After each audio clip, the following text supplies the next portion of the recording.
भगवान बुद्ध की वाणी धम्मपद वर्ग नंबर 9 गाथा नंबर 9 ना करने वाले को पाप नहीं।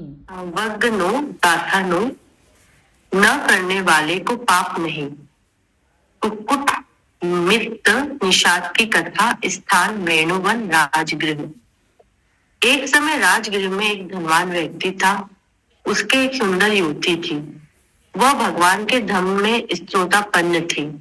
एक बार कुक्कुट मित्र नामक एक शिकारी कस्बे में आता है। वहां पर वह हरिण का मांस बेचता है। वह जवान था, सुंदर था, हष्ट पुष्ट था। वह युवती उस शिकारी को अपना दिल दे बेचती है।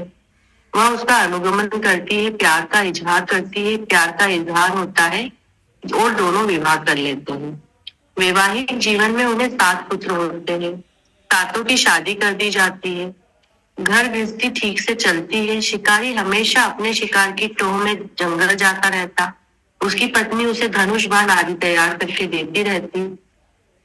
भगवान बुद्ध की दिव्य दृष्टि में शिकारी का यह परिवार आता है।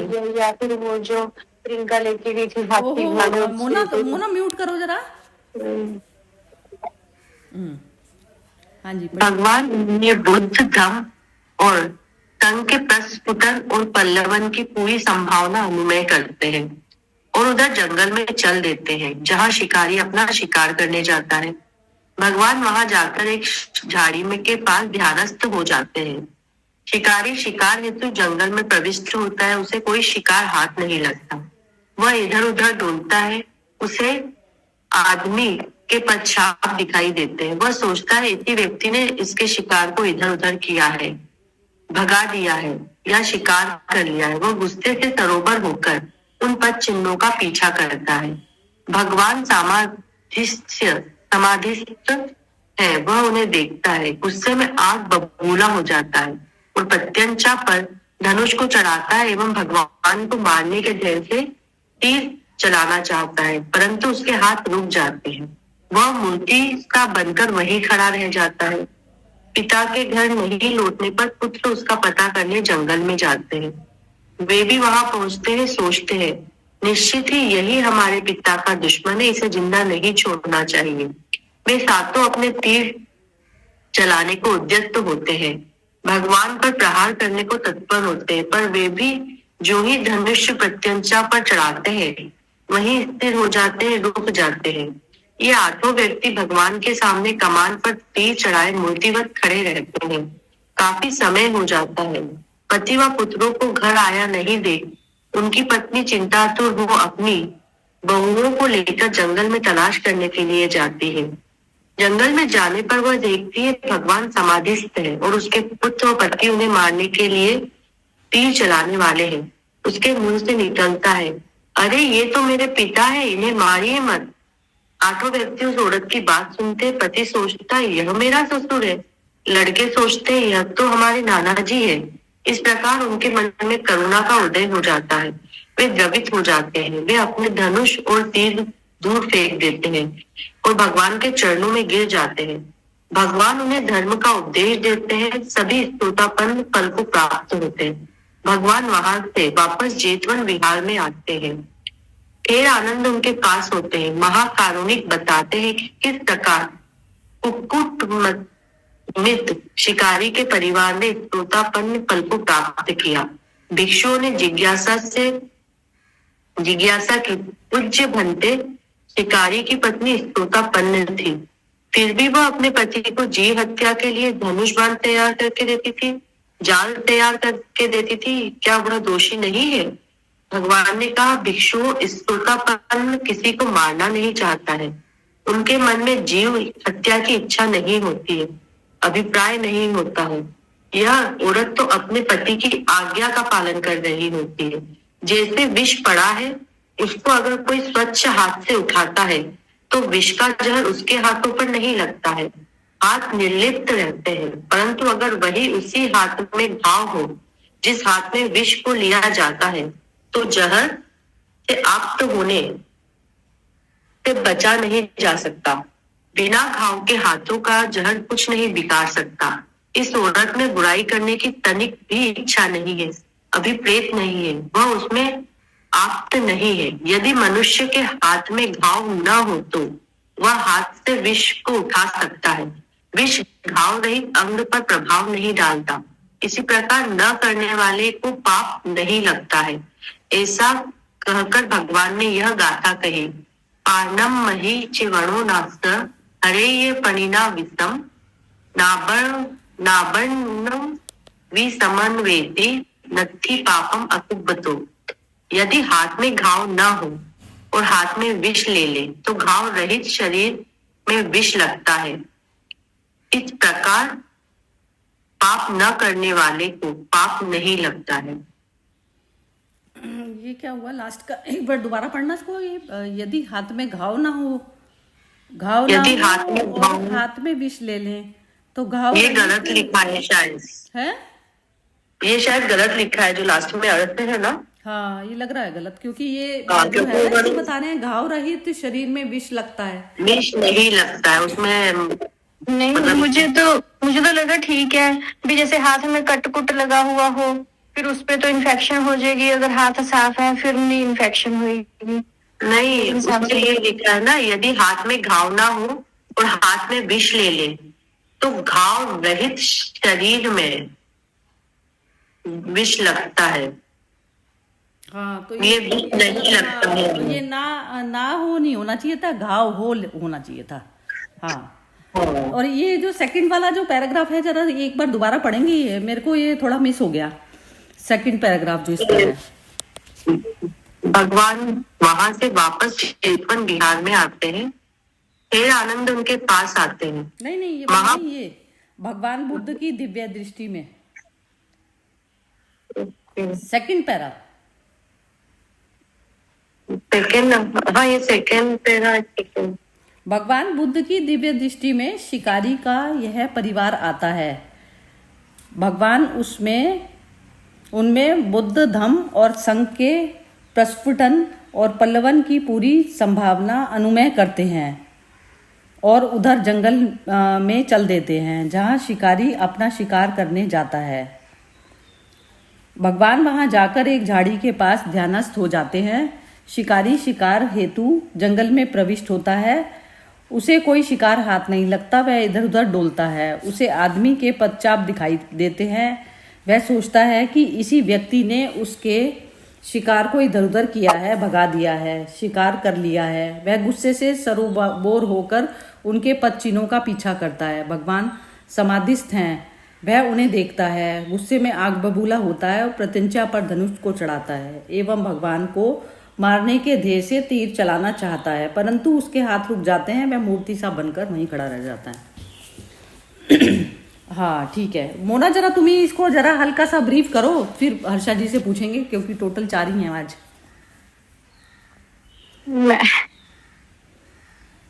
इसमें मतलब भाव का ही इम्पोर्टेंस दी है, मतलब भी हम जो करते हैं उसमें हमारा भाव क्या है।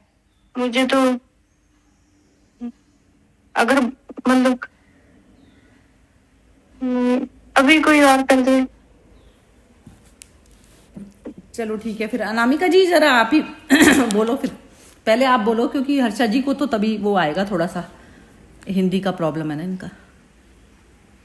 इसमें मतलब कि वो जो लेडी थी उसमें मतलब कि वो जो भगवान के शिष्य हैं वो पूछ रहे हैं कि इनको भी तो जीव हत्या लगनी चाहिए था, ये सारी तैयारी करके दे रही थी।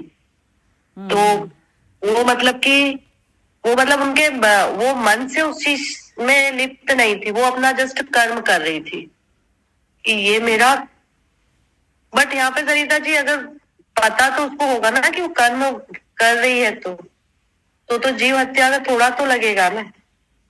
ऐसे मतलब निर्लिप्त हम कैसे हो सकते हैं? मैं थोड़ा इधर कंफ्यूज हो रही हूँ।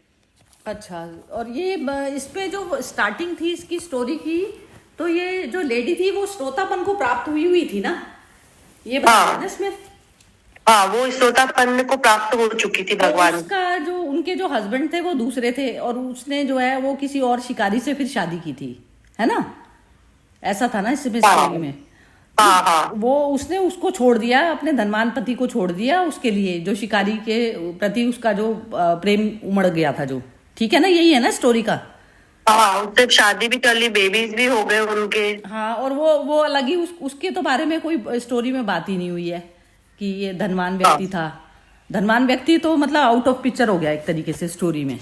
हाँ, वो तो ऐसे ही था, मतलब ठीक है। मतलब उसने एक धनवान व्यक्ति था, मतलब वो उसके ऊपर मोहित हुई और वो उसने उससे शादी भी कर लिया।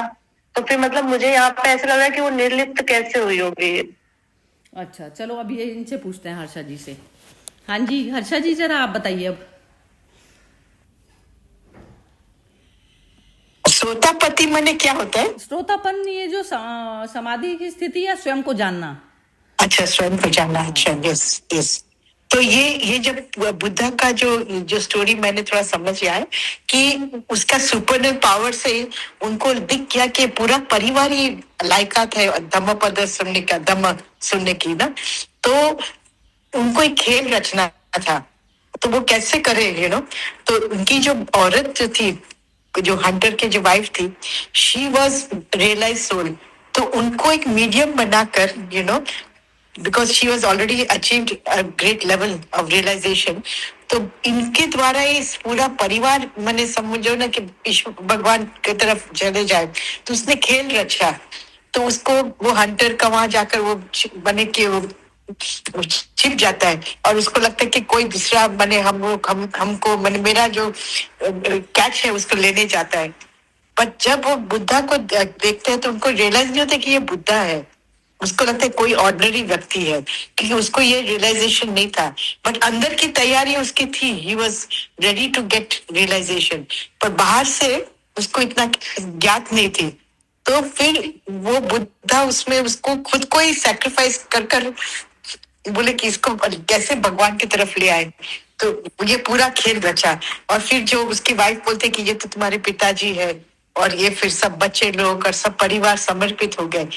तो ये जो हंटर की जो वाइफ थी वो बहुत अपनी कर्म योग करती थी। उसका इरादा कभी ये नहीं था कि हत्या की, जैसे आपने कहा है ना, उसको था कि उसका हस्बैंड हंटर है, ये इनका लाइवलीहुड है, तो इनको जैसे वो करना है हमको। तो आपने खबर सरिता जी बुचर का स्टोरी भेजे थे, खबर है आपको, याद है? हाँ जी, बहुत पहले एक बुचर का स्टोरी भेजा था आपने, मालूम है? एक बुचर का। अच्छा, बुचर की मैंने 2-3 पढ़ी है। आप कौन सी वाली की स्टोरी की बात कर रही हैं? बुचर बोलते हैं कि मैं बुचर जब जानवर को काटता हूँ, मारता हूँ, तो बहुत प्रेम से उसको हाँ बात हाँ करता हाँ हूँ। हाँ, वो बहुत ही सुंदर स्टोरी थी वो। वही स्टोरी, तो मुझे वो स्टोरी इधर याद आ गई।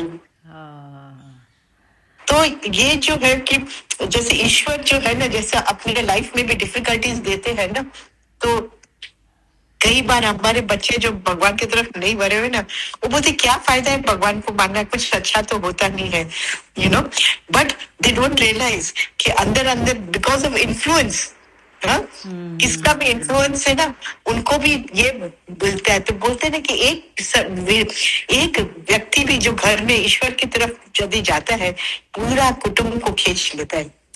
तो ये जो बात जो होती है ना, ये बहुत सटल स्टोरी है एक्चुअली। देखिए तो इसमें पॉइजन कैसे जाता है हाथ में।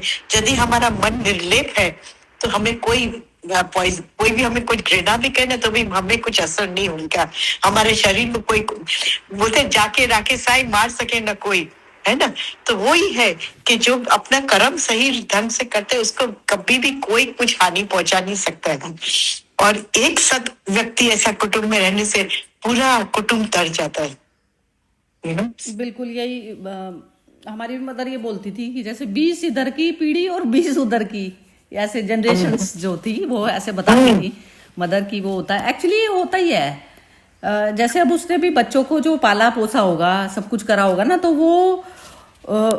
वो ऐसी स्थिति में ऑटोमेटिकली बच्चे आएंगे, क्योंकि एक जो स्त्रोतापन को जो प्राप्त हुई जो एक लेडी अपने बच्चों को जो लालन पोषण करती है, तो उसको हर क्षण पे ना, उसको जो बच्चा जो पलता बढ़ता है, तो उसको हर क्षण पे ना वो उसका आत्म तत्व में स्थापित होकर वैसा करके गाइडेंस मिलती है। मतलब ये सुनकर तो ऐसा लग रहा है कि जैसे हमारी मदर ऐसी ही थी। तो ऐसा वाला जो चीज होती है ना, ये जैसे जो माइन्यूट तल पर कैसे किया जाता है ना, जैसे एक सुपरफिशियल ज्ञान होता है। जैसे अब जो एक मनुष्य है 22-25 साल की उम्र में आकर ये स्पिरिचुअलिटी को जो है जिसने पकड़ा, और आगे पीछे उसका पुराना नहीं था, कुछ भी कोई लिंक नहीं था। तो ना एक सुपरफिशियल तरीके से हम इसको स्पिरिचुअलिटी को जानते हैं, लेकिन एक हमारा जो ब्लड बनती है स्पिरिचुअलिटी, तो वो तब बनती है कि जब हमारा अंदर का जो इनर ईगो वाली जो चीज़ है वो पूरी तरह से हटकर और वो सुप्रीम में कन्वर्ट हो जाती है। तो वो उसमें क्या होता है ना, जैसे आप एक बूंद बूंद करके जो बढ़ता है ना, तो ऐसे करके जो है जर्नी जिसकी चलती है, तो वो ऐसा ही था इसके साथ, इस लेडी के साथ में ऐसा था कि इसने जो बच्चों को जो ग्रो किया ना, तो वो ऐसा किया बिल्कुल। समाधि में जो स्थित मनुष्य है ना, तो उसने कभी भी वैल्यू मटेरियल की तो बताई ही नहीं होगी, उन्हें मटेरियल की तो वैल्यू बताई नहीं। तो ऐसे तो यूं था ना कि जैसे अब वो नॉन वेज वो भी खाते थे, क्या नाम है इनका, रामकृष्ण परमहंस, फिश खाया करते थे। तो उसमें पूछा गया उनसे, जैसे ये सब बोलते हैं कि वो भी ऐसा खाते थे, लेकिन एक जीव हत्या करके यदि आपके पास में ऑप्शन दूसरा है तो आप वो वाली चॉइस करेंगे। अब इसमें भी जो औरत का जो उसको भी पता था अपनी कर्म की जर्नी में, अब जैसे एक हस्बैंड के ऊपर पहले के जो उसमें होता था, तो हम अपने हस्बैंड के सामने ना तो आर्ग्यू करी जाती थी और ना उसको जो है वैसे वाले लेवल पे समझाने के हिसाब से भी समझाया जाता होगा, लेकिन यदि नहीं मान रहा तो उसकी जैसी हरी इच्छा करके छोड़ दिया जाता है। अब जैसे बच्चा भी है, बच्चे को मदर एक समझाती है तो वो हरी इच्छा करके छोड़ दिया जाता है कि नहीं, जैसे हरी इच्छा, अब ये मान ही नहीं रहा कोई चीज़ को करने के लिए, तो ठीक है, अब जितना जो है समझा दिया, नहीं मान रहा तो ठीक है। ऐसी रावण को मंदोदरी ने इतना समझाया तो नहीं माना, वो नहीं माना, नहीं समझ में आई, तो उसके जो प्रॉज एंड कॉन्स हैं तो वो उसको ही भुगतने पड़े, पे करने पड़े। चाहे बेशक जो साथ में अटैच है बंदा, उसको भी फेस करना पड़ता है वो सब, लेकिन हमारे हाथ में जितना है हम उतना मैक्सिमम कर सकते हैं बस। तो यही चीज़ है कि इसमें जो कर्म का जो ये इनकी अनामिका का जो वो है ना, जो संशय, तो संशय ये है कि कर्म की जर्नी में हर मनुष्य एक अकेला है, बिल्कुल अकेला जीव है। वो चारों तरफ में समझा बुझा सकता है, सामदंड भेद अपनी पावर का पूरी तरह से इस्तेमाल कर सकता है। सपोज करो उसके हस्बैंड की जगह वो खुद होती, हस्बैंड उसका वो होता, वाइफ होता, तो वो करती, वो कर देती, वो छोड़ देती, वो तो मतलब करती नहीं, वो तो ये वाला कर्म करती ही नहीं। तो यही चीज़ है कि कर्म की जर्नी में कोई संगी साथी नहीं है किसी का भी। तो आपके आसपास के बंदों में आप अपनी पावर का इस्तेमाल कर सकते हो। माँ अपनी पावर का इस्तेमाल करके बच्चे को समझा सकती है जब तक बच्चा छोटा है, लेकिन जब बच्चा बड़ा हो जाता है और वो माँ के प्रति यदि हिंसक हो जाए तो वो वाली चीज़ से बचने के लिए मदर उसको कहती, उसको उसके हाल पे छोड़ देती है। ऐसे ही बुद्ध पुरुष समझाने का पूरा प्रयास करते हैं, चाहे बुद्धों को इवन बहुत ज़्यादा धमकियां भी दी जाती है, क्राइस्ट की तरह से मारा भी जाता है, सब कुछ करा जाता है, लेकिन वो फिर भी अपनी करुणा नहीं छोड़ते, वो बताने में रहते ही हैं। वो लास्ट अपनी सांस तक भी ये सब चीज़ें चलती रहती हैं। तो बस ये कर्म की जर्नी में कोई संगी साथी नहीं, कोई किसी की जगह जो है नहीं ले सकता। तो जो जिस मन से करता है कर्म, तो वो तो चीज़ उसको मिलेगी। और दूसरा जो मन का जो घाव वाली जो स्थिति है, ये जो लगता नहीं ना, जो दंड, जैसे आप कहते हैं ना, बाहर के जो शब्द हैं वो शब्द थे, लेकिन यदि मेरे मन में घाव था तो फिर मेरे मन में वो शब्दों की जो है टंकार लगकर और मेरे को चोट लगती है। तो वो कहते हैं ना, अंदर से हमारे कोई खूंटा ही नहीं टंगा होगा तो फिर हमारे उस पर कोट जो है टांगेगा कौन, कैसे टांगेगा। तो वही चीज़ है बस। तो मन को प्योर वाली अवस्था में लाने का मतलब ये है कि हम समझ रहे हैं सब कुछ, चारों तरफ से सब कुछ कर रहे हैं, जहाँ तक हमारी पावर है, बुद्धि है और सारी इंद्रियां हैं, वहाँ तक हम कोशिश करते हैं किसी भी जीव को बचाने की, करने की। लेकिन जब हमारी सामर्थ्य से बाहर हो जाती है चीज़, तो उसमें उसके हाल पे उसको छोड़ना ही पड़ता है। तो यही अपने हस्बैंड वाइफ या 4 जनों में भी, 5 जनों में भी, जितने लोग घर में रहते हैं, तो यही सब चीज़ें जो है आपको टेक्निक अपनानी पड़ती हैं। तो श्रोतापन में वो फर्क तो आता है, लेकिन ये होता है जर्नी पुरानी कैसी आई हुई है ना सबकी। एक ही मदर से पले बड़े बच्चे अलग अलग फर्क स्वभाव के होते हैं, तो उसमें हर किसी के लिए ना अलग अलग, जैसे किसी अलग अलग प्रकार की खेती होती है ना, फूलों की अलग अलग होती है, तो उसमें अलग अलग प्रकार का फर्टिलाइजर वगैरह सब डाला जाता है। तो एक जो एनलाइटेंड मदर है वो इस तरीके से कोशिश तो करती है, लेकिन फिर भी वो प्रकृति को चेंज नहीं करने की उसके अंदर होती, जब तक वो खुद ना चाहे।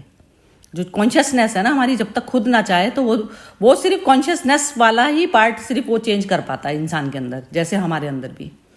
हाँ जी, चलो अब मोना जरा बोलो, अब तुम थोड़ा सा, अब तुम बोलो, फिर उसके बाद में मोनिका से पूछेंगे, इससे अनामिका से।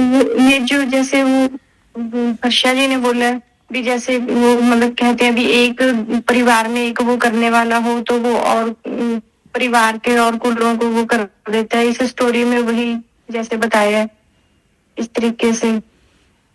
उसको उसकी वाइब्रेशन जाती है, मतलब घर परिवार में, जैसे बुद्धा का था उस उसकी तरीके से। वाइब्रेशन भी मत कहो, ये ना वाइब्रेशन अच्छा। शब्द तो इस्तेमाल ही मत करो।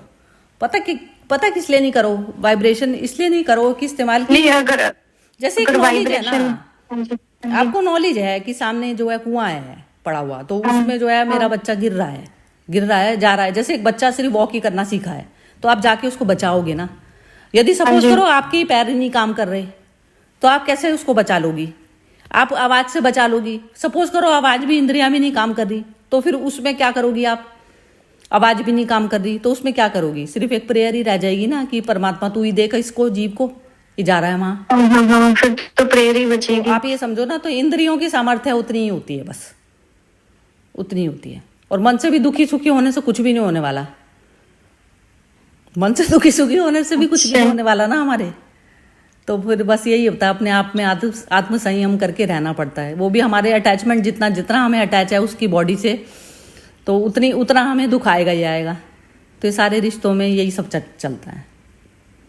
मैं तो कहती हूँ कि जैसे बहुत भी बाहर में ना बहुत ज़्यादा सेवा प्रार्थना ये सब भी करने मत जाओ, कुछ भी नहीं करने की जरूरत है। लेकिन जिन भी बंदों के साथ में तुम्हारा इंटरेक्शन होता है वहां पर तुम इस तरीके से जी लो, तो वो ही पूर्ण जीना हो जाता है। कुछ भी मत करने जाओ, सेवा वेवा फलाना ढिमकाना कुछ भी मत करो किसी का भी। सिर्फ जो 4-5 बंदे जो घर के हैं ना, उनमें ये वाली चीज कर लो, तो उसी में परमात्मा जब देख लोगे ना आप, तो बस आपका जो है पूरी हो जाती है यात्रा। क्योंकि कर्मिक अकाउंट ही आपका सिर्फ उनके साथ है, बाकी तो आपका है नहीं ना किसी के साथ भी। तो वहीं पे ही हमें चोट लगती है बार बार। चलो अब अनामिका से पूछते हैं, तुम्हें कुछ बोलना है? बोलो मोना, तुम्हें कुछ बोलना है तो बोलो। नहीं। हाँ चलो ठीक है, अनामिका जी आप बोलिए। हाँ जी सरिता जी, वो मतलब मुझे ऐसा लग रहा है कि वो बॉडी लेवल पे जी ही नहीं रही थी। और मतलब बहुत ये तो मतलब ऐसा होता हुआ क्या, मैं ऐसे सोच रही हूँ, मतलब मेरा माइंड वही है कि मतलब उसने उससे शादी भी करा तो शायद उसकी बॉडी का डिजायर हो मे बी, और उससे शादी कर ली। और मतलब वो अपने आप में, मतलब आपने वही बोला ना, जिसने कोई खूटा ही नहीं था कि जिसमें कोई कुछ चीज डाल रखे। तो थोड़ा सा भी वही लग रहा है कि कैसे मतलब ये जो प्राकृतिक खेल होता है ना, क्या पहुंच सकते हैं क्या लोग ऐसे, मुझे ये लग वाला रहा भी है। नहीं क्वेश्चन उठाया ना। जैसे हम बुद्ध के ऊपर उठाते हैं वाला क्वेश्चन कि वो जो है छोटे से बच्चे को और उसको छोड़ के चले गए, तो वो भी तो चीज, तो कर्म की जर्नी में आप ये देखो ना, जो उसका हस्बैंड था, जो पहले वाला हस्बैंड था, वो भी इसमें नहीं आया। उसमें जब स्त्रोतापन को जो प्राप्त हुई थी, तो वो उसको छोड़ने में भी तो दुख आता उसको। वो दुख किस लिए आता? हाँ मतलब तो इतनी स्वतंत्र जर्नी होती है ना, इतनी स्वतंत्र जर्नी है ना। जैसे जो बॉडी का जो कार्यक्रम चलता है ना हमारा, अब उसने जो दूसरी शादी करी, चाहे बेशक उसको सेक्सुअल डिजायर भी उसके साथ में हुई, चाहे बेशक उसको जो है उसके रूप आकार पर भी उसके ऊपर मोहित हुई, वो सब कुछ हुआ, लेकिन वो जो देखने वाला एज अ विटनेस वाला जो तत्व था ना उसका, वो पूरी तरह से जागृत अवस्था में था। वो उसको पता चल रहा था कि जैसे बॉडी में हमारे हार्मोन बन रहे हैं, तो ये बॉडीली कार्यक्रम चल रहे हैं, तो उससे चीजों से तो मैं परहेज नहीं कर सकती ना। बॉडी में चल रही है कोई आकांक्षा नहीं, तो प्रकृति का तो खेल ही खत्म ना। फिर तो खेल तो चल रहा है, लेकिन खेल को देखने वाली बन गई वो, तो इसीलिए तो उसके मन में वो विकार नहीं आया हस्बैंड। हाँ मतलब उसने अपने आप को पूरा मर्ज कर दिया ना परम में, परम में जो बॉडी ना, हाँ तो परम में मर्ज कर दिया, तो प्राकृतिक खेल नहीं बंद हुए। जैसे अब हम बंद कर देते हैं ना बाहर के खेल, ये वाली चीज समझनी बहुत ज्यादा जरूरी है। ये समझ में आई कि जैसे उसने अपने हस्बैंड को छोड़ा, यदि स्त्रोतापन को थी तो सब बोलेंगे, सब ऐसा सोचेंगे। मेरे को लगता है एक नॉर्मल मनुष्य ऐसा सोचता है कि उसने उसके अंदर काम वासना वाली डिजायर क्यों पैदा हुई ऐसे करके। तो वो तो सारा प्राकृतिक का खेल है, चलता रहता है ये तो सब। ये समझ में आई है अनामिका जी आपको बात? वो मेरे को समझ में आ रही है सरिता जी कि वो जो चीजें हो रही है वो प्रकृति। एक्चुअल में ऐसी कहानी एक पहले भी आई थी जिसमें हम कंफ्यूज हुए थे। उसमें वो पर्सन बार बार जाता था, फिर गृहस्थ जीवन में आता था। फिर जब उसकी वाइफ प्रेग्नेंट हुई तो उसने अपनी वाइफ को एकदम ऐसे देखा कि मैं क्या इसमें पड़ा हुआ हूँ, और चला गया वाइफ को छोड़कर। बच्चा हुआ भी नहीं था। तो उस टाइम पे बिम्मी जी हम दोनों उस चीज को लेके वैसे हो रहे थे कि मतलब वहां पर वो गलत है, लेकिन मतलब वो लोग उसको बॉडी लेवल पे जीते ही नहीं है इसमें। मतलब वही मुझे समझ में आया कि बॉडी अपना जो कार्यक्रम है मतलब लीन हो जाते हैं टोटली।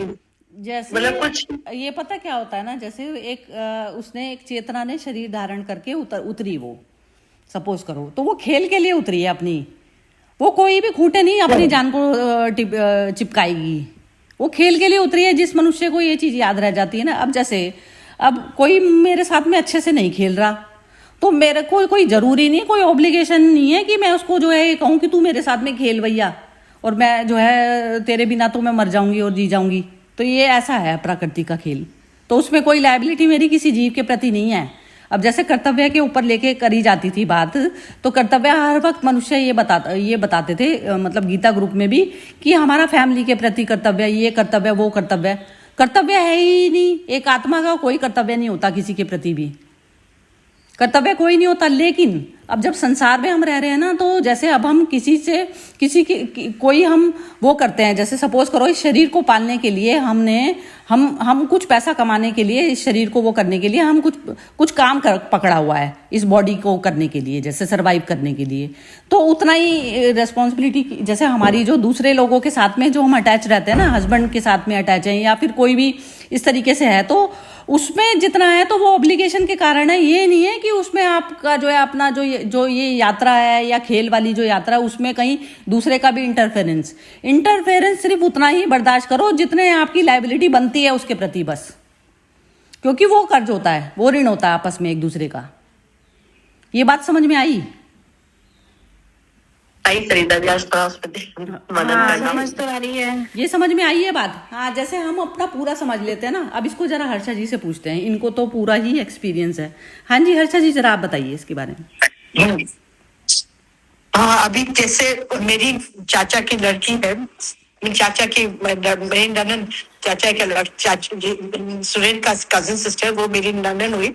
तो उसका हस्बैंड पंढरपुर का यात्रा जो पूना में होता है ना, तो उसमें जो भी यात्री जाते थे उनको सबको खाना का पैकेट, साबूदाना का खिचड़ी, कॉफी, चाय, नाश्ता सब अधिक महीना का 11 था। और बरसों से इनका ये प्रथा है, अभी भी चालू है कि पंढरपुर जाते हैं ना, पूना से पंढरपुर, पूना बीच में आते हैं, तो सबको देते हैं। तो वो 11 का दिन, ही इज जस्ट 41, उसको हार्ट अटैक आया, और जब तक रूबी हॉस्पिटल ले गए वो चले गए। अभी सबका प्रश्न यही होता था कि इतना धर्म कर्म इतना सुंदर, और वही दिन उसका प्राण छूट गया। अभी ये मेरी ननन खाली 36 इयर्स की, 2 छोटे बच्चे, तो इन लॉज का इतना अच्छा सपोर्ट भी था उसको, तो ऑप्शन भी दिया उसको कि if you want to remarry also, हम लोग तुमको ढूंढ देंगे लड़का जो रेडी टू एक्सेप्ट। तो वो बोले सवाल ही नहीं आता, मेरे 2 बच्चे, मेरी लड़की और लड़का है, मेरा जिंदगी अभी मैं खुद जीऊंगी, बट आपके साथ रहकर जीऊंगी, मैं अकेला नहीं रहूंगी। आज वो लड़की इतनी नाम कमा ली है, जैसे आप बोलते हैं कि पति तो कितना, आप इमेजिन करो 36 इयर्स में फुल ऑफ लाइफ, इतना अच्छा कर्म धर्म कर जब चली जाता है हस्बैंड, ये लड़की ने अपना मन को इतना संभाल लिया है। कभी कभी वो शेयर करती थी कि भाभी, you know, if I wear right colours, मेरे अंदर फीलिंग्स आ जाते हैं वापिस, बिकॉज यंग है ना, प्रकृति से अपना तुरंत तो सब अपने आप तो हम लोग ये सबसे समाप्त नहीं कर सकते ना, सेक्सुअल डिजायर्स हो, जो भी हो, अतृप्तता को कैसे पूर्ण करे, वो उससे हमने सीखा है कि उसने कर्म द्वारा, लक्ष्य द्वारा, कि अभी मेरा लक्ष्य है मेरा परिवार और यही मेरा परिवार है। तो परिवार का भी इतना साथ, इतना तक भी कि जब सबका उसका हस्बैंड का पीछे बैठा है ना, तो हम लोग ने खोमा जो होता है ना, जब सुहागन का, तो उसके सास ससुर बोले तेरे को खोमा पहनना पड़ेगा, घर जोड़ा जो हम लोग का जो शादी में पहनते ना, शादी का ब्याह का टाइम में, तेरे को वो पहनकर तेरे को बैठकर तेरे को ही पूजा कराना है। तो इतना मने के ब्रॉड माइंडेड फैमिली और इतना सुंदर मने व्यवहार सबका, तो ये देखकर ऐसा होता है कि देखो ये संघ का साथ, खुद की उसके लक्ष्य में एक वॉइड आ गया था, पर वो वॉइड को उसने इतना सुंदर इनसे लक्ष्य से भर दिया, वो खोखलापन को।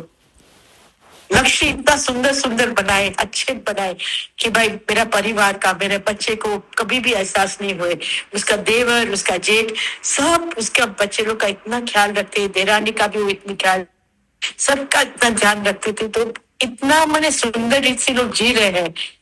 7 देरानी जेठानी साथ में रह रहे हैं, चाचा का लड़का, बहुनो फजल, और कभी भी किसको बोलते नहीं कि ये मेरा चाचा का लड़का, ये मेरे चाचा की लड़की, मैंने ये चाचा ही देरानी है, नहीं, सब सगे। तो ये जो भावना जो होती है ना, वो जो वैसे बोलते हैं ना कि ये लक्ष्य आपका बहुत डिटरमिन करता है, और आपका इनर स्ट्रेंथ,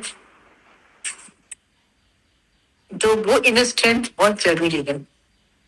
तो ये अभी तो उसकी बेटी की भी शादी हो गई, लड़का भी बड़ा हो गया है, सब है, पर वो अपने आप को इतना सुंदर रीत से संभाल ली है कुटुंब में, विदाउट फ्रस्ट्रेशन। नहीं तो फ्रस्ट्रेशन दिख जाता है ना, बिटरनेस आए, ये आए, कभी नहीं, बहुत सुंदर रीत से अपने आप को संभाली है। तो यही मुझे शेयर करना था। हाँ नहीं, ये तो बिल्कुल बढ़िया ही है। ये तो जैसे आपने आइडियल वाली जो वो बताई, मतलब जैसे जो स्टोरी थी ना, तो उसमें तो जैसे एक मनुष्य ने बड़ा आइडियल जैसे जीवन जिया है, जिसको देख के दूसरे लोग भी मतलब प्रेरणा मिलती है, एक तरीके से इंस्पिरेशन मिलती है दूसरों को भी। और एक ना ऐसा वाला होता है कि जैसे ये जो बुद्ध के साथ में था, बुद्ध के साथ में ये था ना कि जैसे वो निकले, तो वो निकले और वो उन्होंने कुछ भी अंदर उनके शरीर, मतलब अंदर मन पे कोई भी घाव नहीं छोड़ने का। तो ये अनामिका का ये वाली भी चीज़ थी ना कि जैसे अनामिका ये पूछना चाह रही है कि उसके मन पर जो है वो वाली चीज़ का घाव क्यों नहीं था, मतलब ये घाव होना चाहिए जैसे एक तरीके से। वो यदि अपने हस्बैंड को वो दे रही है, हथियार वगैरह सब दे रही है करने के लिए, तो ये ऐसा वाला चीज़ है ना कि जैसे जो श्रोतापन को जो प्राप्त हो गए ना, तो वो अपने आप को स्वयं को जान लिया उसने। अब स्वयं को जानने के बाद में आप हैं कौन ना, तो आप जब ये बॉडी माइंड से है नहीं, लेकिन वो है नहीं आप, और लेकिन आप उसमें हैं, अभी बॉडी आपके साथ में है। अब बॉडी में इस तरीके की सारी मूवमेंट चल रही है, हर तरीके की, चाहे इवन काम वासना भी चल रही है, इवन बच्चों को भी पालने की भी चल रही है, वो सब चल रहा है। अब एज आप उसकी तरह से आप देखने लग जाते हो ना उसको, सारे संसार को। मैं तो अलग ही हो गई ना, बिल्कुल ऊपर खड़ी हुई चेतना हो गई बिल्कुल, और वो शरीर का जो कार्यक्रम सारा चल रहा है। तो शरीर के कार्यक्रमों से बेशक चाहे मतलब आप चाहे उस कर्म से भी चाहे बेशक भाग जाओ, आपको नहीं जम रहा कि वो शिकार कर रहा है, चाहे आपने उसको भी छोड़ दिया उसके बाद में, तो लेकिन फिर भी मन पे कोई घाव नहीं आ रहा कि उसने दूसरी भी करी और आपको नहीं जम रहा। तो वो भी एक खेल था, वो भी खेल था, वो भी छोड़ दिया उसने। और बच्चे भी जो करे ठीक है, बच्चों का जो भी करा वो भी उनको भी छोड़ दिया, उनका भी नहीं कर रही वो, लेकिन फिर भी मन पे घाव नहीं है, कोई घाव नहीं है उसके मन में उस चीज़ का। जैसे आइडियल सिचुएशन की बजाय भी यदि वो ऐसा वाली भी हरकतें करेगी ना, तो भी यदि मन पर आपके कोई भी नहीं बोझ ना, आप आत्मा भाव में रह रहे हो, तो आपकी जिम्मेवारी खत्म हो जाती है, जिम्मेवारी टाइप की चीज़ ही नहीं रह जाती। आपका वो डिसीजन है, आपने वो चीज़ चूज करी करना। ये वाली बात जरा मोना जरा बताओ, ये वाली बात समझ में आई, ये जो अभी मैंने बोली? कोई भी जिम्मेवारी नहीं है, आत्मा की कोई जिम्मेवारी नहीं है किसी के प्रति भी। नहीं, ये मोना तो बोल नहीं रही, अनामिका समझ तो आ रही है। हाँ जरा बताओ ये वाली, थोड़ा सा हल्का सा बताओ, तुम मेरे को पता चलेगी क्या चीज कहाँ तक घुसी अंदर माइंड में, ये चीज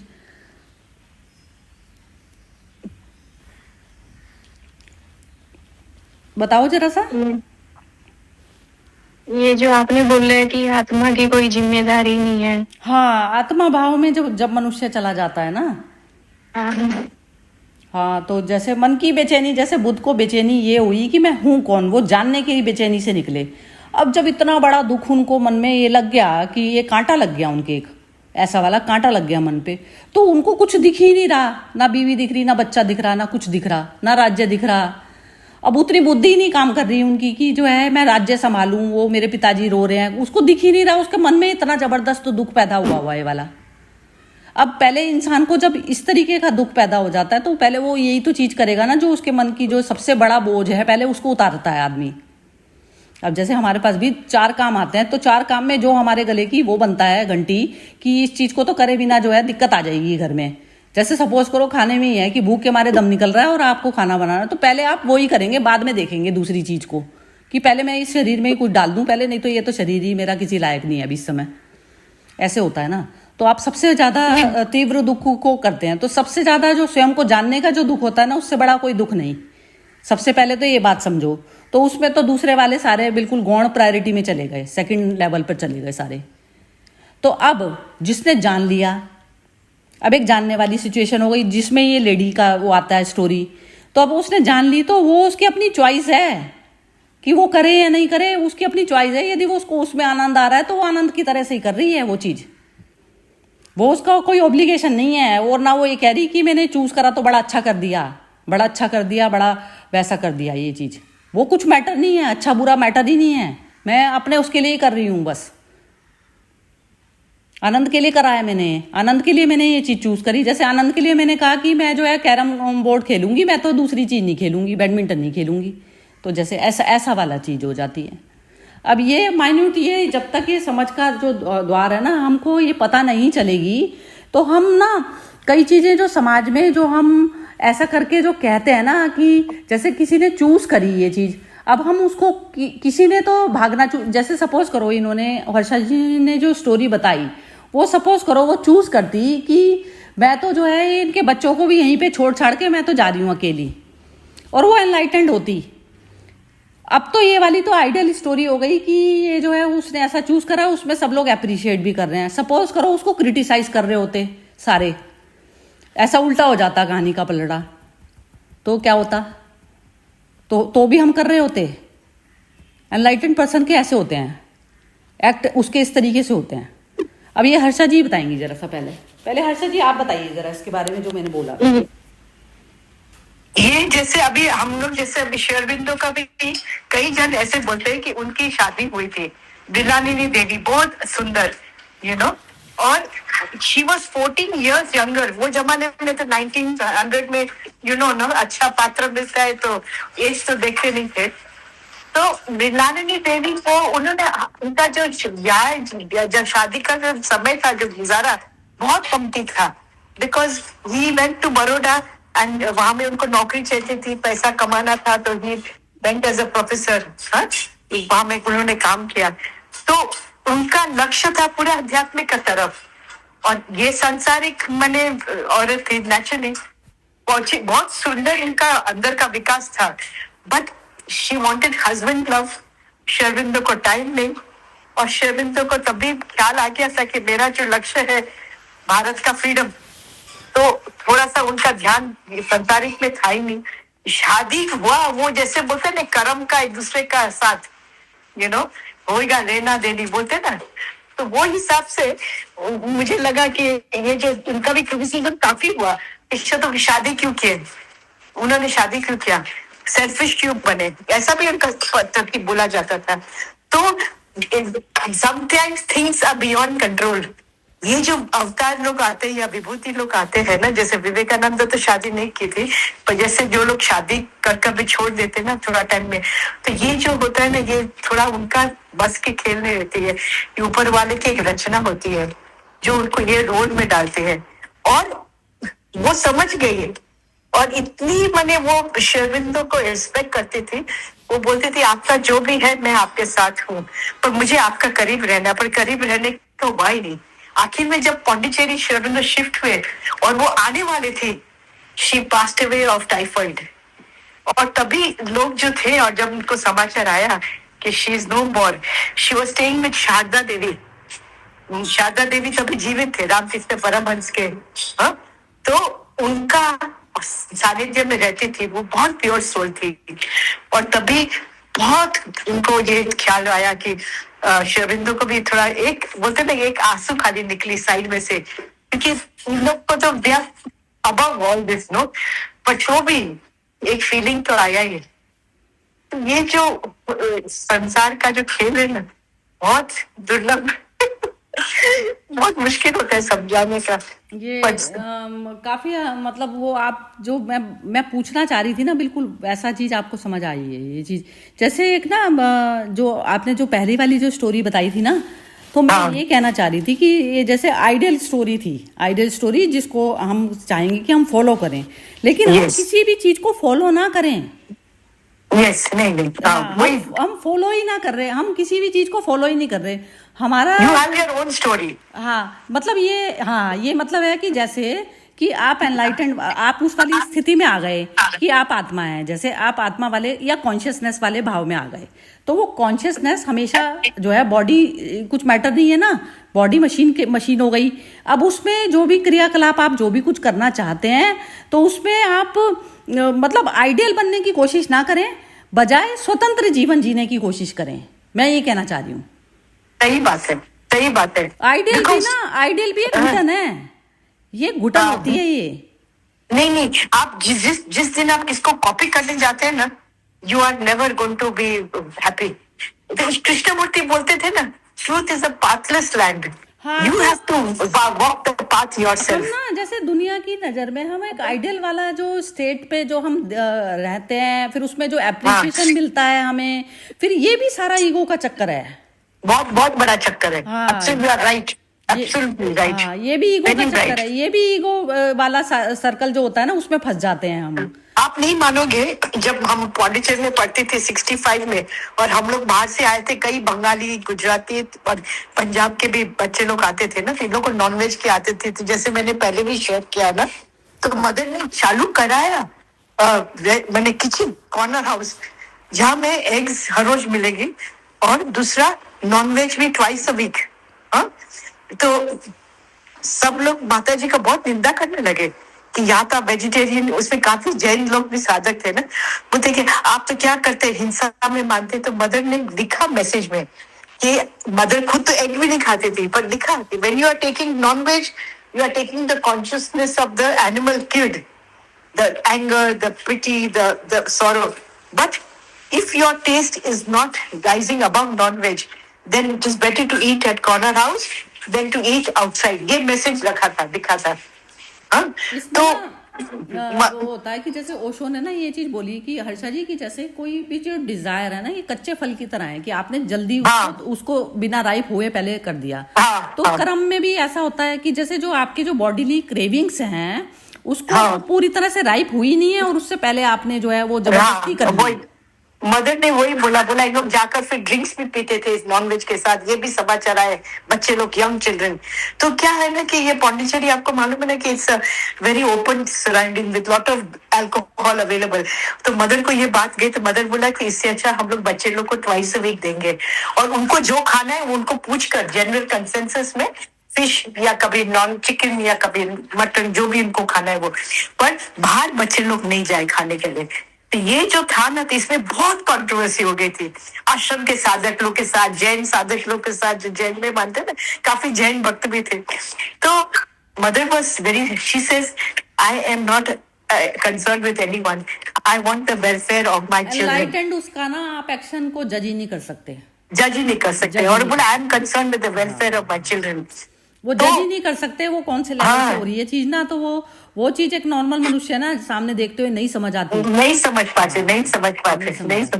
बहुत जैसे उनको अब कितना निंदा उनकी हुई थी, जो साउथ इंडियन जो प्रीस्ट होते हैं ना, वहाँ में वो तो वो नहीं था। जो ये जो स्टोरी भी मैंने जो उसकी शंकराचार्य की जो भेजी थी, अब जो छूत वगैरह की ये जो प्रथा जो पहले चला करती थी, तो उसमें वो जो चंडाला उसके सामने आए, तो उसने जो है ये कहा कि नहीं, तू मेरे जो है पैर मत छू करके, कि जो है तू तो जो है वो है क्या शूद्र है, तो शूद्र है। तो वो उन्होंने बोला कि अद्वैत पे तो मतलब मैं और तू कोई अलग थोड़ी ना है, ये चीज उससे चंडाल ने बोली। तो वो उसने फिर शंकराचार्य जी ने जो है उनके वो करे, वो पैर पकड़े कि जो है तुम मेरे गुरु हो गए, चंडाल को गुरु बना लिया उसी समय एकदम। बस लेकिन वो अद्वैत का तो असलियत तो यही है कि सब सरीका है, अब जैसे एकता में, हाँ, मैं भी, एकता में। अब कोई वो है जैसे कोई घर में सर्वेंट या हाउस बॉय काम कर रहा है,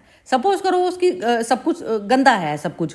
अब मैंने उसको कहा कि भाई तू कपड़े जो है अपने वो कर ले, लेकिन यदि उसके कोई शरीर पे चोट फेट लग जाती है और उस समय मैं ये कहूँ कि जो है ये तो चीज जो है ना, तेरा तो शरीर गंदा है, इसको वो छुआ जाएगा तो उस समय की रिक्वायरमेंट को देखा जाएगा या उसकी चीज को देखा जाएगा?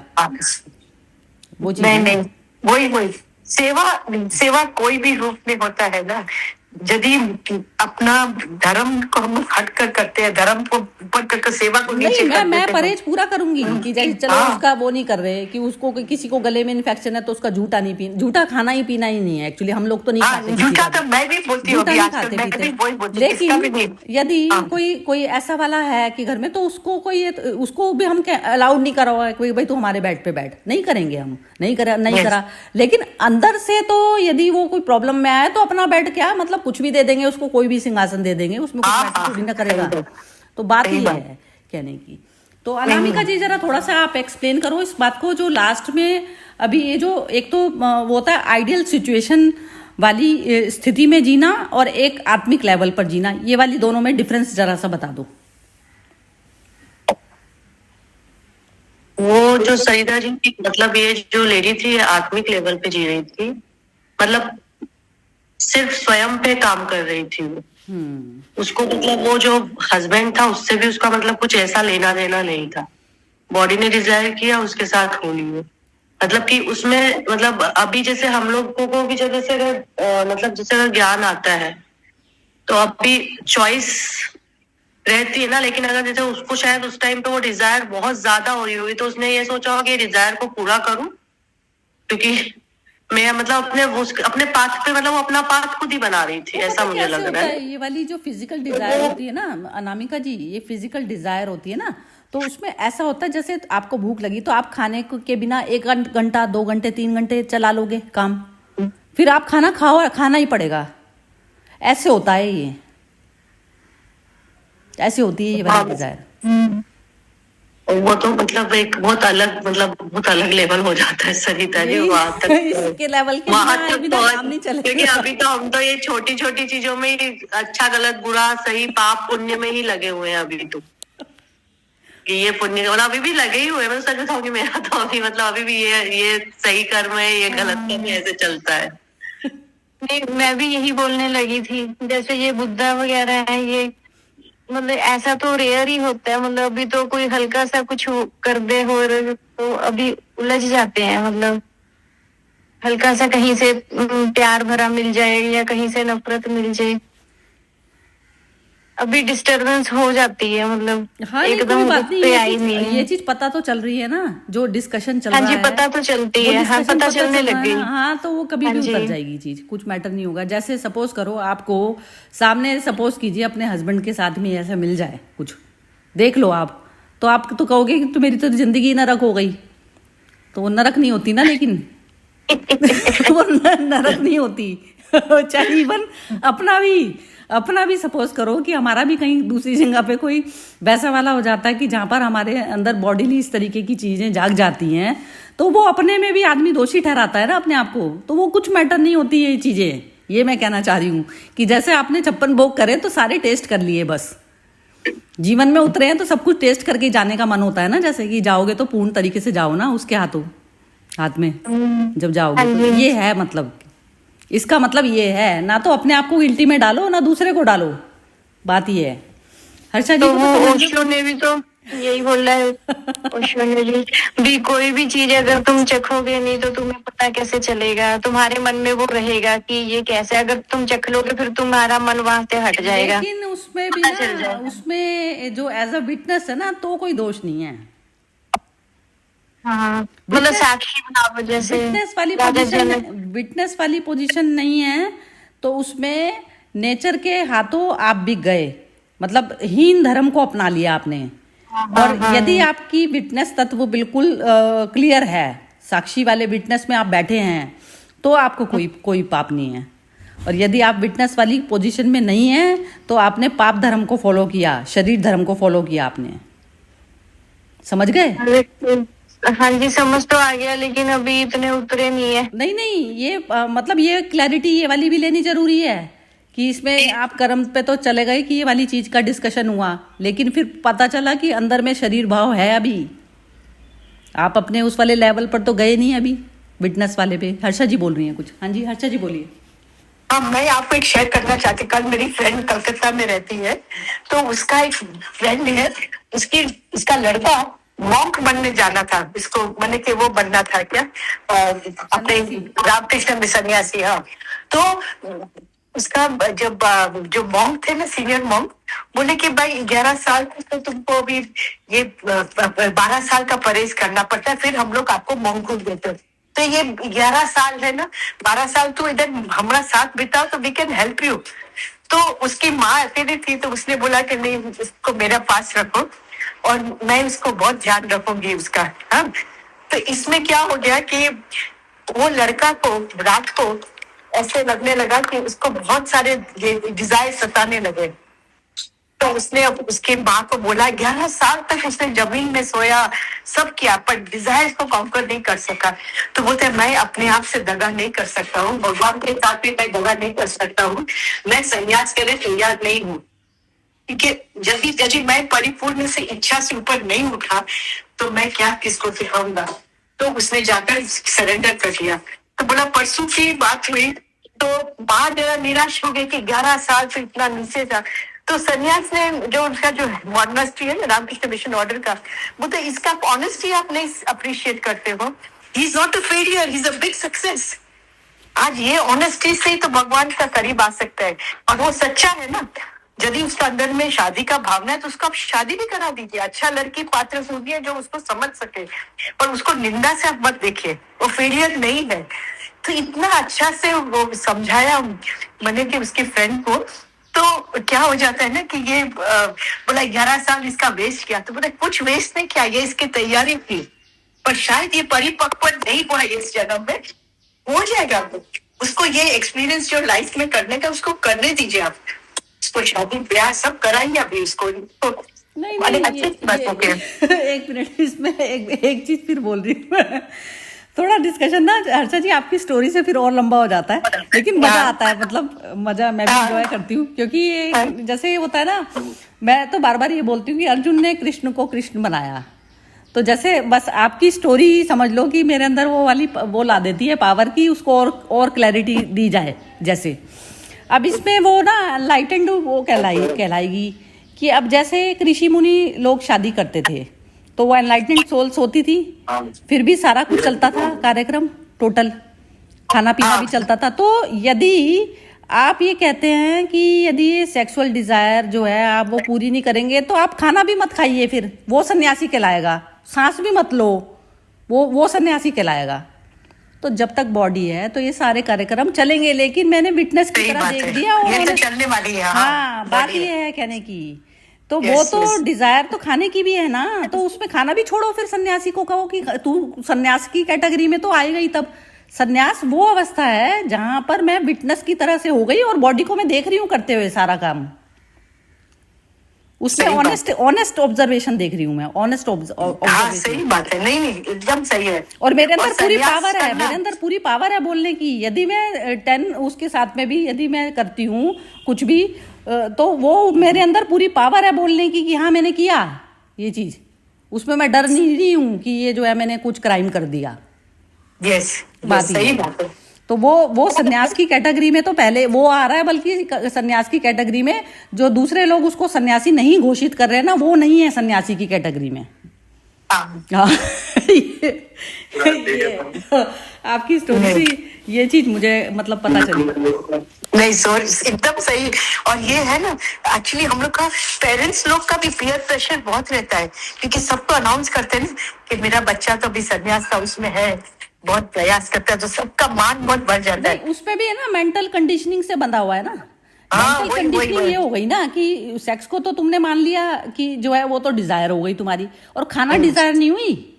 खाना क्या नहीं है, मत खाओ खाना भी। खाना भी क्यों खा रहे हो, बाहर से तो आ रहा है, किसी प्रकृति की चीज को ले रहे हो और उसको भोग रहे हो आप, तो वो तो चीज भी तो हो गई। सांस ली तो सांस में हवा को भोगा आपने, शरीर लिया तो शरीर में खाने पीने को भोगा, क्यों नहीं भोग रहे? सही बात है, या सही बात है। शरीर तो वो तो भगवान ने कहा है कि रसो वैसा, मैं तो सारा रस हूँ हर चीज का, तो मैं तो परम भोग में है ना, परम भोग में जो स्थित हो गया, परम भोग में वह स्थित होता है जो विटनेस होता है। या बिल्कुल, चलो ठीक है, बहुत अच्छा सेशन रहा आज का। नहीं, बहुत जानने को मिलता है सच्चे। और मेरे को ये भी होता है, जैसे वो रामकृष्ण परमहंस के बड़े महंत है वहाँ के, कलकत्ता के दक्षिणेश्वर के ना, उसने बोला फेलियर कभी मत बोलो, कोई चीज को फेलियर, वो तो बहुत ब्रॉड माइंडेड है। वो बोला हम लोग का जो प्रथा है कि क्या ये देखिए, आप जब संन्यास लेते हो ना, आपकी जवाबदारी बन जाती है कि आप प्रजा को लीड करते हो, तो अंदर बाहर थोड़ा सा क्या है कि तैयारी चाहिए। यदि नहीं होता है ना तो शरीर नहीं। के इस तरीके की चीज को खराब बताया जाता है, तो शरीर ही तुमने क्यों ले लिया? प्रकृति का खेल ही नहीं होने दे रहे तुम तो, हाँ, खेल ही नहीं होने दे रहे ना। तो आप तो कह रहे हो सारे Yes. खेल को रोक लो तुम, सारी चीज को। Yes. तो तुम उतरे क्यों हो यहाँ पर टाइम वेस्ट करने के लिए सबका? नहीं, इससे अच्छा हम लोग का गृहस्थ का जो है वो ज्यादा अच्छा बेटर है, है। वो ज्यादा बेटर है। और हम लोग, मेरे फादर ने मेरे को क्यों मैंने उसे ब्रह्मा कुमारी का जैसा आश्रम में नहीं रहने दिया, बोला तेरा संस्कार नहीं है। मुझे तो हर्षा जी सच बताऊं, ब्रह्म कुमारी की जो सफेद जो पोशाक है ना, उसी से ही सबसे ज्यादा जीवन में इतने रंग हैं जबरदस्त, तो सारे रंगों को क्यों नहीं भोगे इंसान, क्यों नहीं भोगे? इतना वो सफेद, उस पे सफेद तो हमारी चेतना है ना, चेतना सफेद हो कि उस पे भारी रंगों का कोई भी जो है दाग ना पड़ सके उस चेतना पे। सही बात है, ये चेतना सफेद होनी चाहिए। वो भारी वस्त्र को सफेद बनाने से क्या आनी जानी होने वाली है? नहीं, सही बात है। ये तो वो ये बात होगी actually जो भगवान ने सिस्टर शिवानी का जो आया है ना, सिस्टर शिवानी का जो अभी आई ना, तो बहुत चेंजेस आ गया है उसमें। मैं बहुत रिस्पेक्ट करती हूँ। पहला मैं मम्मी से के साथ जाती थी सेंटर में, तो मुझे हमेशा कुछ ना कुछ खामी लगती थी। देखो जैसे होता है ना, पानी का रंग ऐसा होता है। मेरी चेतना पर जो मैं बिल्कुल ट्रांसपेरेंट थी, उस पे जो मैंने बाहर का जो रंग था वो मैं उसके साथ में एक हो गई। हाँ, बाहर ने जो रंग दिखाया मुझे, अब इस समय जैसे मेरे को दिखा रहा है रंग की, अभी मैं बच्चों में मजे कर रही हूँ, तो वो रंग में मैं एक हो गई, एक। हाँ, उसमें मेरा अपना कोई कलर नहीं बचा, तो वो चीज हुई ना। तो अब इसमें भारी तौर के कलर वलर को तुमने बायकट कर दिया, तो जो भी मैंने कट कर दिया तो वो मैंने कट कर दिया ना, तो मैं तो पूर्ण नहीं हुई ना फिर। एक चेतना जब तक पूरी चीज को स्वीकार, यदि वो मित्र और शत्रु दोनों को नहीं स्वीकार करती, तो वो चेतना पूर्ण कहाँ से हो गई? हमने आधे शत्रु तो निकाल दिए, आधे मित्रों को सिर्फ एक्सेप्ट कर लिया, तो वो चीज नहीं चलती ना। प्रकृति तो पूरी है, पूरे रंगों में खेलो। यदि दिन उसका है तो रात भी तो उसी की है। रात के गहरे अंधकार को क्यों नहीं स्वीकार करते? वो है ना चीज। चलो अब डिस्कशन चलो कल करेंगे इसके बारे में। और बहुत अच्छा लगा, थैंक यू। बहुत लंबा सेशन हो गया। चलो ठीक है जी, जय श्री कृष्ण। ओके, ओके, जय श्री कृष्ण। ओके।